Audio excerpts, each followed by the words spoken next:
৭২-এর সংবিধান ১৯৭১ সালের মুক্তিযুদ্ধের চেতনাকে ধারণ করে তৈরি হয়েছিল বলে মন্তব্য করেছেন বিএনপির জাতীয় নির্বাহী কমিটির তথ্য বিষয়ক সম্পাদক আজিজুল বারী হেলাল।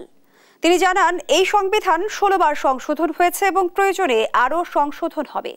তবে যারা সংবিধানকে নষ্ট করতে চায় তাদের সাথে বিএনপি থাকতে পারে না। সংবিধান রক্ষা করতে প্রয়োজনে বিএনপি আবারও রাজপথে নামবে। তিনি এই বক্তব্য নড়াইলের কালিয়ায় এক সম্প্রীতি সমাবেশে প্রধান অতিথির বক্তব্যে দেন। সমাবেশে জেলা বিএনপি সভাপতি বিশ্বাস জাহাঙ্গীর আলম সহ অন্যান্য নেতৃবৃন্দ উপস্থিত ছিলেন। ৭২-এর সংবিধান আমরা ছুঁড়ে ফেলে দিলাম মানে হচ্ছে বাংলাদেশের মুক্তিযুদ্ধের মাধ্যমে যে চেতনা সৃষ্টি হয়েছিল, যে সংবিধান সৃষ্টি হয়েছিল, সেই সংবিধানের প্রতি মুক্তিযুদ্ধের চেতনার প্রতি আঘাত আনছে। আমরা বলেছি যে ৭২-এর সংবিধানে যতটা ত্রুটি বিচ্যুতি ছিল আমরা ১৭ বার পর্যন্ত অ্যামেন্ডমেন্ট করেছি, আমরা সংশোধন করেছি ১৭ বার, প্রয়োজনে আরো ১৭